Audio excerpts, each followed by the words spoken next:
I'm a little out of my element this morning. Usually what I do is I teach you the Bible. But this summer I'm not really teaching the Bible.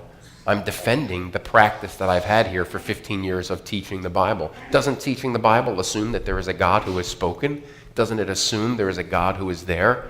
And so this morning, what we're doing is we're starting our Q&A with D, questions and answers with discussion.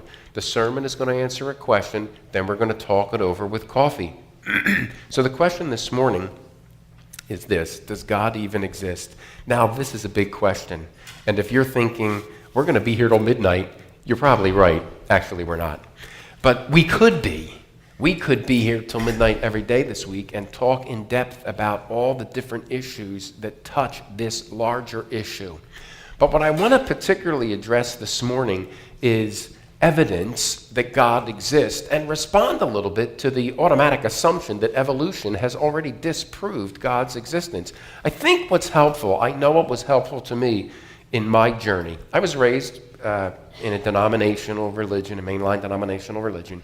And by the time I was in high school, I was a thinking man. I was reading history. I was reading philosophy. By the time I was 17, I was asking questions. And honestly, I was getting stupid answers from my clergy. So I turned to many books and philosophers, and I became an atheist through my study of philosophy. I was honest to goodness pursuing truth. I wasn't a rebel without a cause. I hadn't chosen an immoral life and was just backing into atheism because it was comfortable.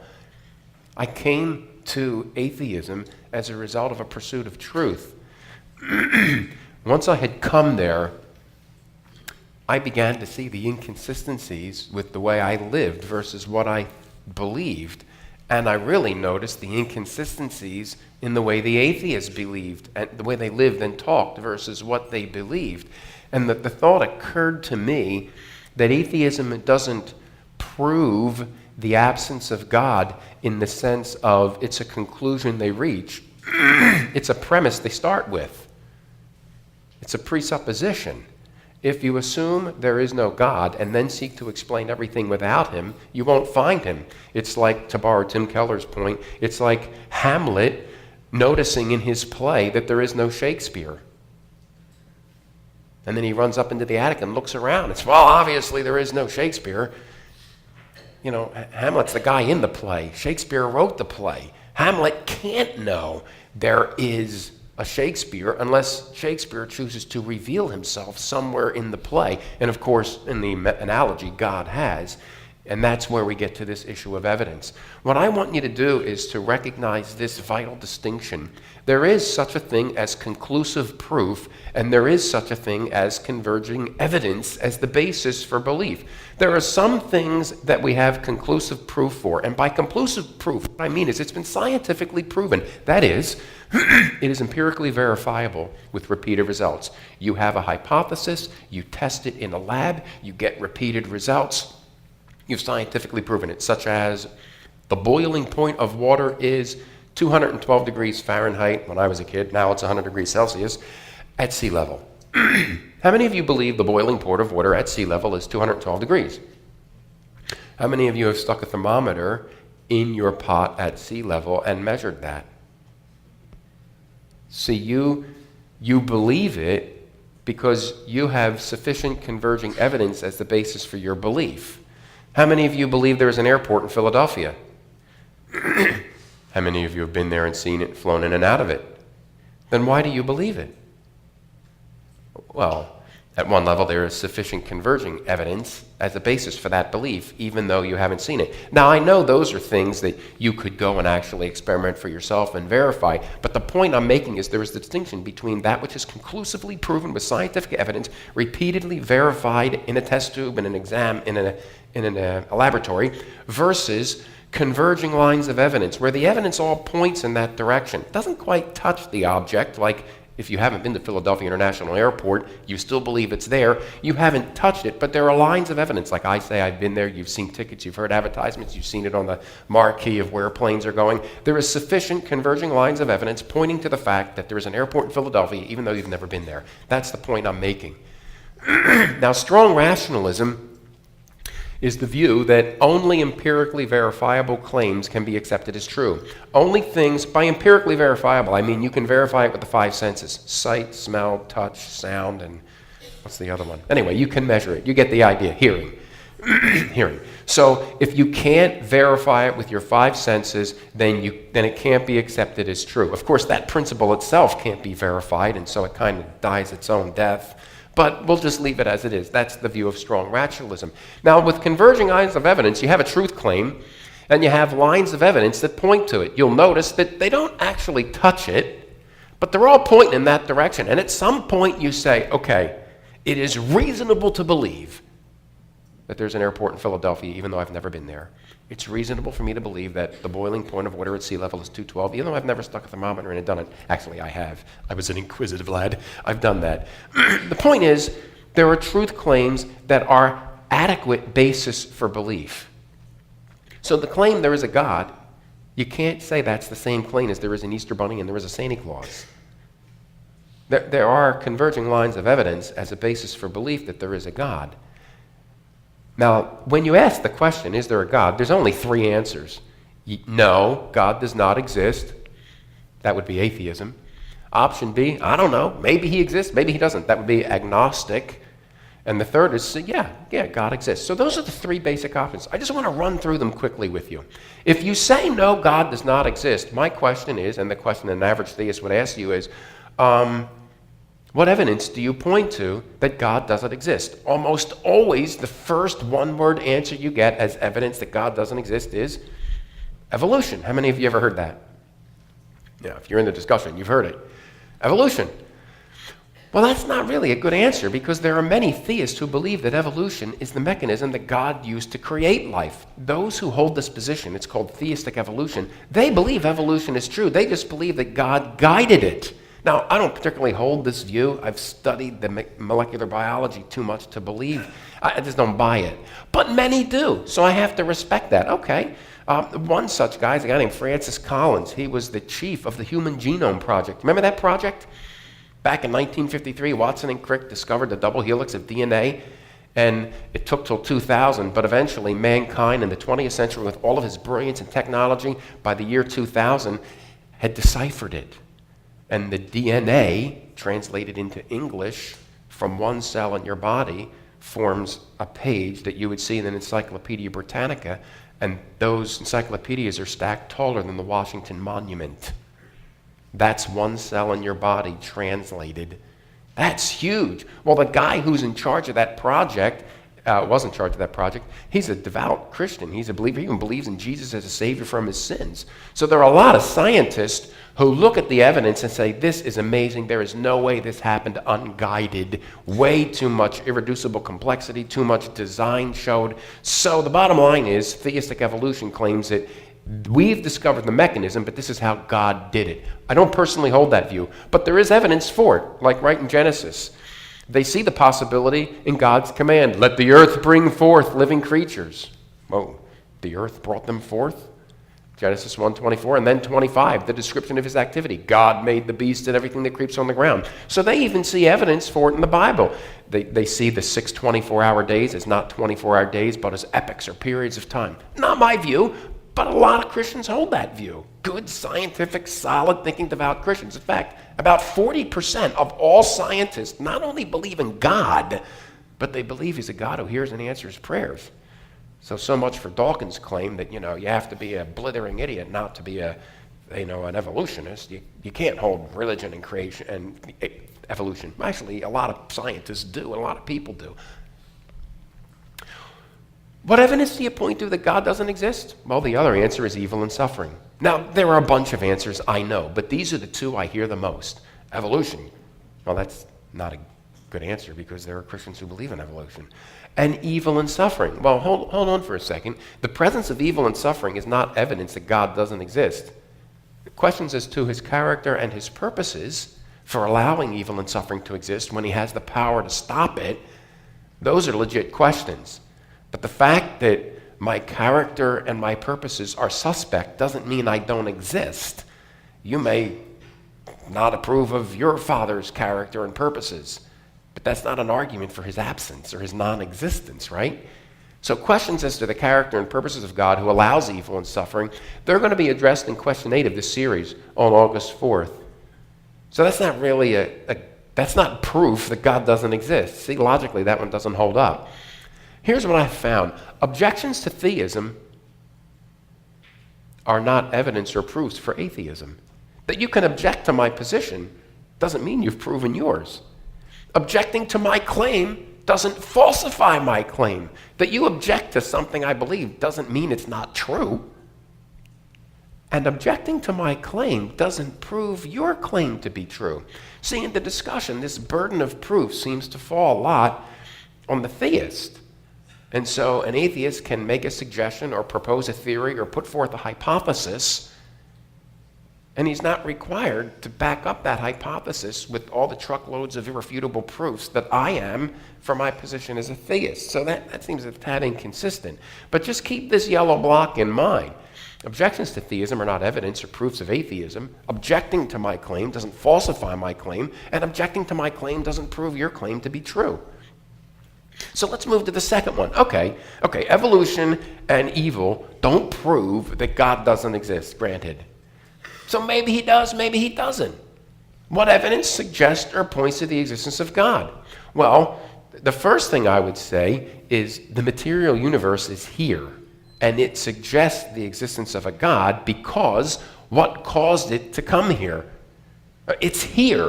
Where did it come from? How did it get here? You have to answer that question. Okay, well, you could say it's an illusion. It's not really here. Okay, but we're not going to go there. I mean, I could say you're an illusion, so that kind of gets nowhere in logical argument. We could say that the universe always existed, but science has proven that can't be the case. There are several scientific things that come together that show us the universe can't always have been here. For example, right now the universe is uniformly expanding in all directions, and it has what's called omnidirectional background radiation. That suggests a beginning at a definite point in time ago. Plus, there's an abundance of hydrogen in the universe, and hydrogen has to come from somewhere, and once it's there, it starts burning up, and that's what the suns do, right? These stars that burn that we call sun, they convert helium through a process of nuclear fusion in the cores of stars. If the universe was here forever, there'd be no hydrogen left because hydrogen doesn't self-generate out there. The point is the stars would have burned out. So a lot of scientists say, no, there's hydrogen everywhere, so the universe can't be infinitely old. And then you have the first and second laws of thermodynamics. The first law states that there is a constant between energy mass equivalence, and the second law states that the amount of useful energy is declining. So there has to be a time when this all began. So science argues strongly that the universe had a point-in-time beginning. In fact, you probably know what science calls that point-in-time beginning. It's called the Big Bang, right? So is that a problem for a theist? Well, most theists would say no. God said, let there be. Bang! It was there. So we say the Big Bang was caused by a first cause, and the atheist says, no, it just happened. And that's a problem. What they're claiming is the universe emerged from nothing. So if the universe isn't eternal, but it emerged from nothing, how does that work? Well, it was a tiny little something, a densely packed molecule. Okay, but it's still something. Where did it come from? See how we just keep getting back to the problem? So then the universe emerged or sprang from or came from nothing? The universe is self-caused? Nothing can be self-caused. This means that the something that exists came from nothing, or to say it differently, no one used nothing to make something. I mean, something's here, and you say no one exists, and we know it can't always have been here. Matter is not eternal. It had to come from somewhere. So this is the position we're in. No one used nothing to make something. All right? I'm working on it, but that's a tough one. There's another option. The universe was made by some non-material being who exists outside of it and apart from it. That's an option. To say it another way, someone used nothing to make someone. And while you may say, well, that's a bit of a stretch, well, what's more of a stretch? No one used nothing to make something, or someone used something to make something? I think the guy who has the two ends in his equation has more faith than I do. So these are the options. If you don't know God exists, hey, maybe it's an illusion. No, it can't be. Maybe it's always been here. No, it hasn't always been here. Or maybe it's self-caused. No, nothing is self-caused. It had to come from somewhere. Well, maybe someone made it. The material universe must have been caused to come into existence by something non-material and something eternal, something non-caused, something uncaused, a being who exists outside and apart from it. Of course, the atheist has a very good objection, and I've asked it too. Then where did God come from? Well, the theist answer is God is not material. He's a spirit being. So the laws of science that prohibit matter from being here forever, so the universe can't have always been here, can't be eternal, don't apply to God because he's not a material being. That's the theist answer. Well, why would we say that? Because God says so. He wrote himself into the play, and he tells us God is spirit. He tells us that he's infinite and eternal. Okay, well, let's go with option C then. Yes, God does exist. What evidence is there that he's a personal being? And these arguments that I'm going to give are called arguments, not in the sense that I want to be combative, but I'm just presenting my case. And while many of these arguments are evidence for theism, that there is a personal God who is there, they're not specifically for Christianity. Although, of course, what I attempt to do when I reason with people is to give them a credible intellectual defense for theism and for Christianity. So you'll pick that up in this discussion. Here's what the Bible says. The wrath of God is revealed from heaven against all ungodliness and unrighteousness of men who suppress truth in unrighteousness. Suppress? Yes, because that which is known about God is evident within them. That's conscience. God made it evident to them. Since the creation of the world, his invisible attributes, his eternal power and divine nature have been clearly seen, being understood through what has been made. That's the creation. So they are without excuse.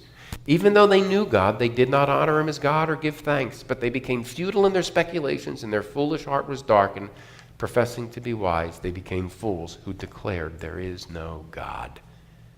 So God says, I wrote the play, and you know I'm here.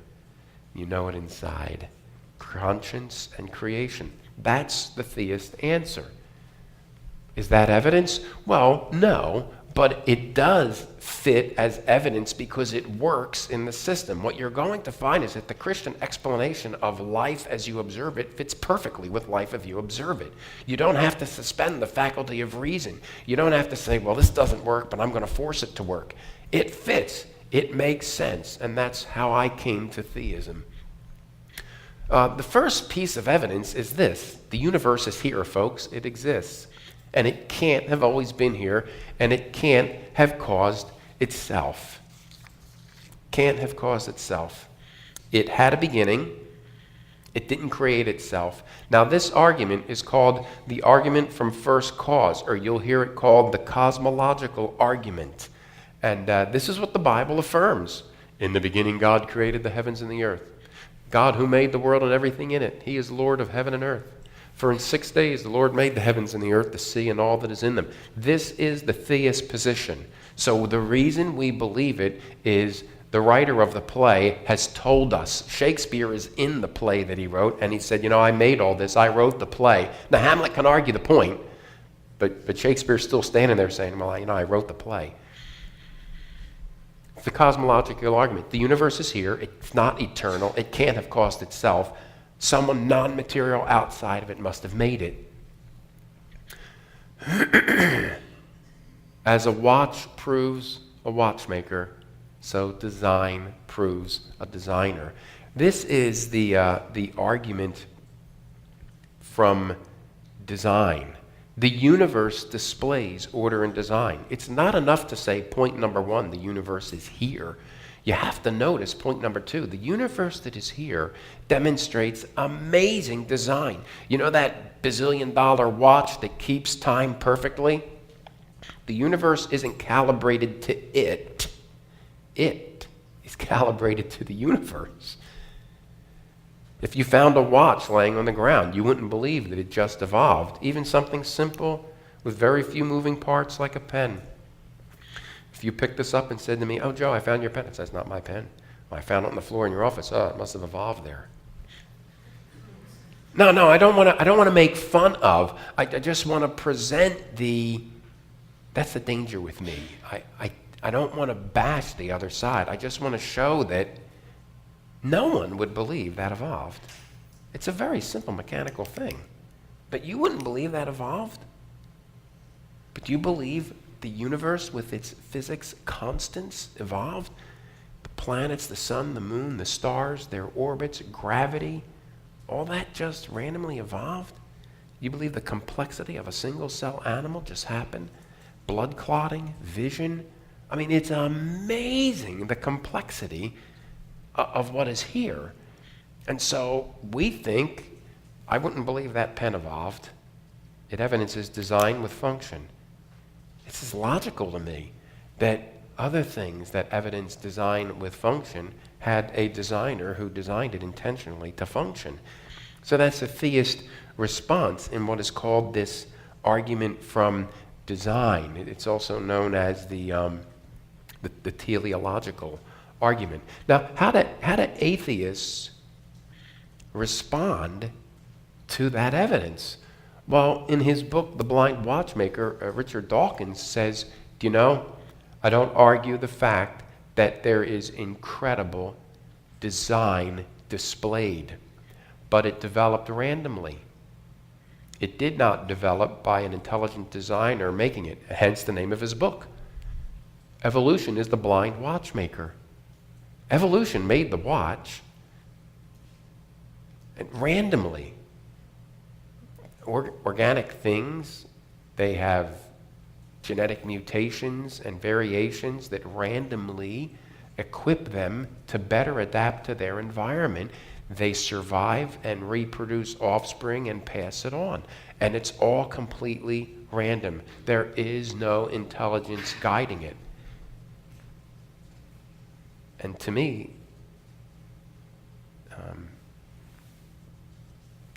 do you buy that? It just evolved. It may look like it has design with function, and it does. I'm not arguing that, but it just happened that way, randomly. So to me, it's like, okay, that's the answer. It's called the teleological argument. And the point is this: design points to a designer. And I think too rationally and logically to say design is there. What an amazing coincidence. It's too much. Also, the world is fine-tuned. This is called the fine-tuning argument. It's the anthropic principle. What it means is that in order for people to live on this planet, since the Big Bang, some amazing coincidence had to have happened. And there are 15 of them that various guys quote. I just want to mention a few of them to you in terms of what's called the constants of physics. When you consider the rotation of the Earth around the sun, if it was off just a few percentage points, we'd be so close that we'd burn up, or so far away we'd freeze. In its orbit, in a given trajectory, if it was off by like 1/8 of an inch one way or 1/9 of an inch the other, it would take us too far to be too hot or too cold. When you look at gravitational forces, when you look at the distance of the moon from the Earth, the gravity is just right. If the moon was in a different place, all the water would be at two ends of the globe. It would be much higher. The seas, which produce 90% of the stuff that we breathe, the oxygen that we breathe, they wouldn't be able to produce it. They'd either be frozen or desert. So scientists have gone through and they look at these 15 things they call constants in the universe. And they've calculated the probability that all that just happened. In fact, I looked up a book and I read this one guy. He just took 6 of them and he said it like this. He said it's like frequencies, and you have to get the 6 dials tuned just right to hear the message. And for people to live on this planet, actually the argument is people, but it's really not. It's carbon-based life forms. We're just the focus of the discussion, so we say people. But there's really, for a carbon-based life form to live on the planet, you have to get the 6 dials all fine-tuned. And some of the fine-tuning is like 1/10 of the range, but some of the fine-tuning is 1 in 10 to the 53rd. That's a 53 zeros. That's the range that you have to get it fine-tuned. And so when they run these numbers, especially the mathematicians in the universities, they're the guys who drive the biologists nuts. The chances are 1 in 10 to the 100 that just 6 of these constants lined up to allow life here. That's 1 in 100 zeros. That's an incredible coincidence. That's a 6 of the. That's just so carbon-based life forms can get off the ground. We're not talking evolution from molecule, microbe to man. We're just talking the universal constants. Plantinga, Alvin Plantinga is brilliant. He holds the John O'Brien Chair of Philosophy at Notre Dame. He's a Presbyterian dude, very good thinker. He gives this illustration. You're going to buy that 1 in 100? Do you do that in everyday life? If you and I sat down to play poker, and every hand I dealt myself tonight, I came up with 4 aces. If we're not playing for money, you got no problem. Maybe you got the bragging rights and the ego going. But if we're playing for money, we got a problem. How could you possibly have dealt yourself 4 aces, 20 consecutive hands? And then I just do it every Friday night. Whenever I'm the dealer, well, you're going to say, Joe, you're cheating. And I'm going to say, nuh-uh. If you get out your calculator, you can run the probability that I would deal myself 4 aces once. You can do the math and see what it would be that I ran it twice, that I did it 3 times, that I did it 4, and you will get a number with a bunch of zeros after it. And that's how this argument goes. We look at the probability and we say, oh, this is really a remote chance. In any other area of life, your reason would kick in. If I got myself 4 aces, you'd think, you're really lucky. God must be looking out for you. I'm going to tie up the winnings. If I got 2 hands of 4 aces, if I got 3 or 4, you'd think I was doing something. If I got 5, you think I'm cheating. Just think of it that way. And that's how Alvin Plantinga says, these probabilities are very strong arguments for theism because it's here. It's incredibly fine-tuned to support life as we know it. And the chances of that are astronomically, remotely thin. You don't buy those chances in any other area of your life. Why do you suspend the faculty of reason when it comes to this? Another evidence is man is an intelligent, personal, and moral being. Right? We're intelligent, personal beings. What caused the effect of intelligent, personal beings? This is called the anthropological argument. It centers on man. Only an intelligent, personal being can cause personal beings to come into existence. Right? I mean, the theory is rocks were hurling through space after the Big Bang. Dust and rocks are hurling through space. And somehow from dust and rocks, you get moi. With personality and intelligence, although that is debated by some, with personality and intelligence. How do you get that out of dust and rocks? And see, that's the tension that you have in this discussion. How about morality in all societies? All societies have morality. I mean, they draw the lines in different places. In some cultures, you're kind to your neighbor, and in some you eat them. But we all have morality somewhere. It's different codes. Everyone has something that they will think is wrong. And I don't mean to say they have something that they think it's inappropriate for society, it's not good for society, it's not good for the procreation of species. I mean, straight up, that's wrong, man. You just shouldn't do that. Every society, take the worst person, you can find something they will say is wrong. Well, that's called the moral core of man, and where does that come from? How do you explain the rise of these non-material things like morals, values, beauty, philosophy, abstract thinking to come from dust that was hurling through space only 15 million years ago? This is called the moral argument. All societies and all individuals have things they feel are right or wrong, moral or immoral. Only a moral being can cause moral beings to come into existence. Now here's the problem. Atheism does not acknowledge the immaterial part of a man. It can't. You think you love your wife? No, you don't. It's just neurons firing in your brain, giving you pleasant sensations. You think you admire beauty. They explain everything in terms of the physiological. So evolutionary psychology is the new branch that explains the rise of mind, spirit, soul in merely physiological terms. So anything that you experience that has nothing to do with something that would equip you to consume your resources more effectively and pass on your DNA is irrelevant to the evolutionary process. Biological evolution simply equips a creature, a thing, to survive in its environment and pass on its DNA. Well, there's a whole lot more to me than survival in environment and passing on DNA. Whence cometh that? See, that's the problem. Evolution doesn't have an answer for that one. So we view that as an evidence, the moral argument. Evolutionary theory, here it is in chronological phases. And what I'm doing now is responding to that second question, well, hasn't evolution disproved God? It's a theory. It's a theory. And it happens in 7 stages. Everybody just focuses on the monkeys to man part. That's macro evolution. But there's much more to it than this. There's cosmic evolution. That's the development of matter and energy from nothing. There's something that is here, that densely packed molecule, it came from somewhere, it evolved, it came from nothing. It's matter and it's energy, and it came from nothing. Okay, that had to happen first. Then stellar evolution, the development of complex stars from the chaotic first elements. See, this densely packed molecule exploded, and hurling through space at the speed of light is a massive amount of dust and rock, and it's basically 2 elements, I think hydrogen and helium. And anyway, the stars and the solar systems develop, they evolve. And then chemical evolution has to happen, the development of all chemical elements from the original 2, hydrogen and helium. And then planetary evolution. It's not enough that you have this nebulae out there. It has to coalesce into planet Earth. And it has to set up its orbit around the sun, and it has to evolve a moon. The development of planetary systems from the swirling first elements. That's the one where the guy said, if just 6 of those constants of physics are in place, the random chance of that happening is 1 in 1 with 100 zeros. And then you have organic evolution, the development of organic living matter from inorganic matter. That's rocks and water.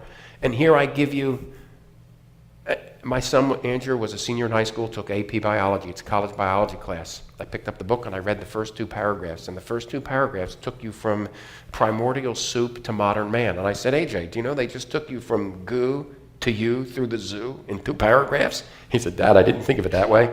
I said, well, do you understand the claim? And he said, yeah, there's like liquid there and lightning strikes and amino acids randomly form. And, then they eventually hook up and create a protein. And then a bunch of proteins hook up and they create the first cell. And that first cell is the origin of all life. I said, yeah, you understand it. How well do you understand it? He said, well, I just told you. I said, well, do you understand the probability of that? Let's let the math kick in. I was a geek. I got straight A's in math in high school. Molecular biology is what we're talking about. The chances for a single protein to form randomly are 1 in 10 to the 75th. Because here's what has to happen. There are 20 different base amino acids, and they need to hook up left to right, they're left-handed, to form a single protein. Well, take this protein called cytochrome C. It's fundamental in most, plant and animal life protein in their cells. Well, it's made up of a ton of these protein molecules, but a protein molecule is made up of amino acids, and the simplest one has 104 in it. It's like letters in a sentence. You put those letters in a sentence, they have to make an intelligible sentence in order to be a protein that can be used with other proteins to make the cell. That's the point. So that you understand the theory with precision, what's the chances that 104 amino acids, 20 different types, randomly make a protein? What's the chance that 20 different letters make a sentence that makes sense? So I wrote this sentence. 20 different L-amino acids just combine like letters in a sentence to form a sequence of 104 L-amino acids. That's a sentence that makes sense. It contains 20 letters that occur 104 times. I simply recreated with my pen and paper. Amino acids are the letters, the protein is the sentence. What's the chance that that sentence randomly happened? Now, I'm sure as you eat your veggie alphabet soup, that sentence has popped up frequently. No, I'm sorry, I don't want to do that. I don't want to bash the other side. To me, it's like, come on. So here's the thing. The sentence you just read contains 20 different letters, which combine to form 104 letters. What are the chances that a collection of 104 letters consisting of 20 different letters would randomly, by chance, combine to make the sentence? I want you to try it. Go home and write that, cut it up, and this is what I did with the youth group. I actually did this. I said, okay, here's a bag of amino acids, here's a bag of amino acids. Rock and roll, dude. Pour them out. So then I had them do it using their minds, and I showed them that with intelligence, guiding, and purpose, it took them like 8 minutes. Not exactly rocket science. It takes 8 minutes to put that together, but it did. I timed it. And the other group just kept dumping the bag, and it never happened randomly. So here's a great quote. Now, to return to the probability of evolving one molecule of a protein as 1 chance 10 to the 75th, for a minimal cell, 60,000 proteins of 100 different configurations would be needed. If these raw materials could be evolved at the same time, and if they were not more complex on the average to evolve 1 cytochrome C molecule, and if these proteins were stacked at the cell's construction site that's at the same place, here's what he's saying. It's not enough that this happened randomly one time. You need to get enough together to make the first cell. And I shouldn't do that, I have very few to spare. The cell is 1/100th the thick of a piece of hair.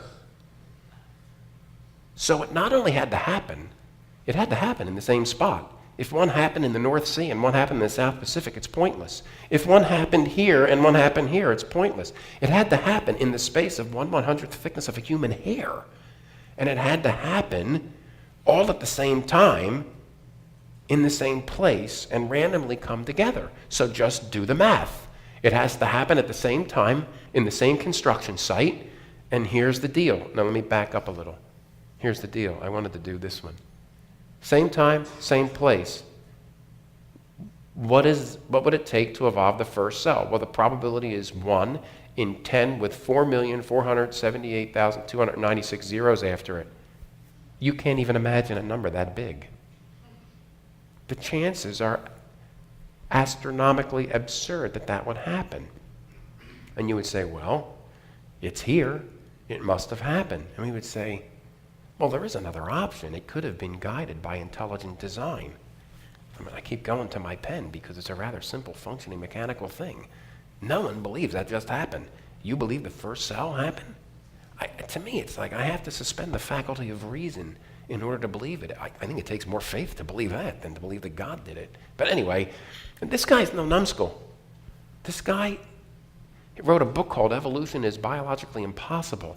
He has a PhD. He's an aerospace physiologist for Douglas Space Systems. He was professor of biomechanics and physiology at California State University.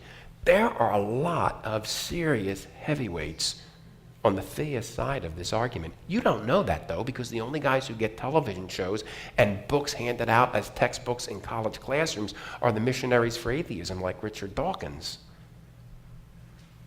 But they're out there, and they're on our side in this one. So organic evolution, the probability that living stuff evolved from inorganic stuff is astronomically improbable.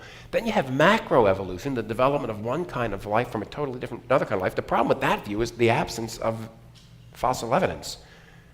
Right? If you have an ape and you have a man or an ape-like creature and we descended from it, there ought to be more transitional forms than there are the two on the ends. There are none. When we went to school, they had this ape here and these like 10 or 12 guys eventually standing up straight. Well, they've all been discounted. They've done DNA studies on them all. They're not human. They're not ape. They're something else. And then microevolution, the development of various variations within the same kind of life. The point is, when you think evolution, it's not just monkeys to man. It's everything from the dust particles hurling through space, right? So what is the atheist response to the probability problem?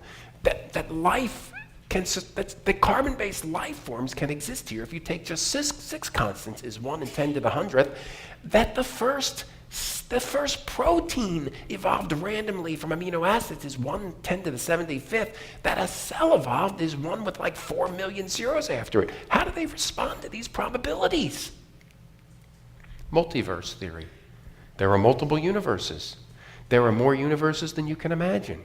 And all these different probabilities are playing themselves out, and we happen to live in the universe where all the numbers hit. It's like hitting the lottery on a slot thing. We just happen to hit the one where it all worked. There are bazillions and bazillions and bazillions and bazillions of other universes where that. Now this is the brainchild of quantum theory and quantum mechanics. It assesses not what will happen, but probability of what might happen. Multiverse theory, that's the answer. And they're serious about this. Richard Dawkins actually makes this point. And I think a scientific evidence for multiple universes? Where's that? I thought science was you have a hypothesis and you set up an experiment and you get repeated results, like the boiling point of water is 212 at sea level. So the answers, the responses, seem to me to be more like creative writing class than science. Multiverse? That's your answer? It's like, come on, there's no evidence for that.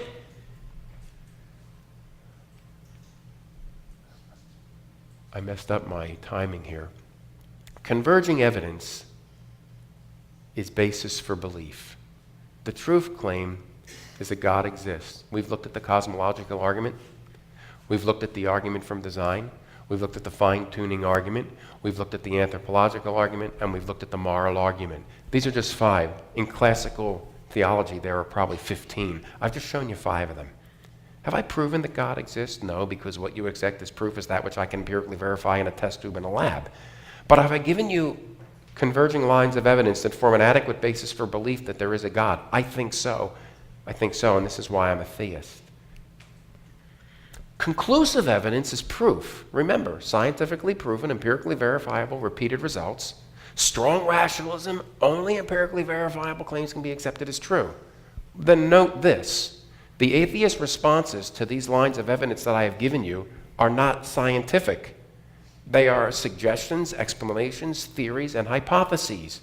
The atheist responses to these lines of evidence are imaginable but highly improbable. Like that it just happened? The chances are 1 in 10 to the 75th. The chances are 1 in 10 with 4 million zeros after it. It's so remotely impossible. You theorize a multiverse, multiple universes beyond count, and we just happen to live in the one where the odds hit. What scientific evidence do you have for multiple universes? None. See, the response to our questions is a very, very creative mind. Where'd they get that? Well, that's the image of God. It's being misdirected, though. It's being misdirected. Just because you can imagine a response to these objections to atheism doesn't mean you've proven it. Whatever happened to science? Their responses are not scientifically proven by their own measure. Anyway, I've gone over. I could go over much more. Faith in God isn't believing against the evidence or in spite of the evidence. Faith in God is believing in response to the evidence. You should memorize that, because that's what turned the point for me. I was standing at a river, and the sun was over here, and it hit me like a blinding light. Atheism is a premise, not a conclusion. It's a presupposition, not an endpoint. And then I began to re-examine my premises. And I realized Christian theism fits perfectly with the world as I observe it. It answers the questions that I ask. It makes sense. And I became a theist. Some action points. Check out this website, www.apologeticspress.org. There are articles in it every month. Some of them are for kids, Discovery Magazine. Some of them are for adults, Reason and Revelation. I encourage you to check it out. Easy to read articles. Also, Institute for Creation Research has a lot of good stuff, and all about the journey. The guy has a ton of very interesting videos. The point is, it's a great time to be a Christian theist. It's a great time to be a theist, great time to be a Christian. There's so much out there, so many scientists on our side writing. The evidence is stacking up in our favor so heavily that legitimate scientists will look you in the face in response, and their answer is bazillions of universes. Whatever. That's science fiction. How is that scientific evidence? Anyway, if you would like to discuss this further, I would love to, and I won't be combative and hostile. I'm sorry at times I made you laugh. It's just the way I am. I can't help it. But I don't want to bash the atheist position. I want to interface with it and have a good discussion. So if you have any thoughts, news notes, or comments about this, come on down here and get some coffee. Kristen's going to bring it up in a minute, and we invite you to hang out and discuss it. Why don't we close with a word of prayer, and then we'll sing. Let's pray.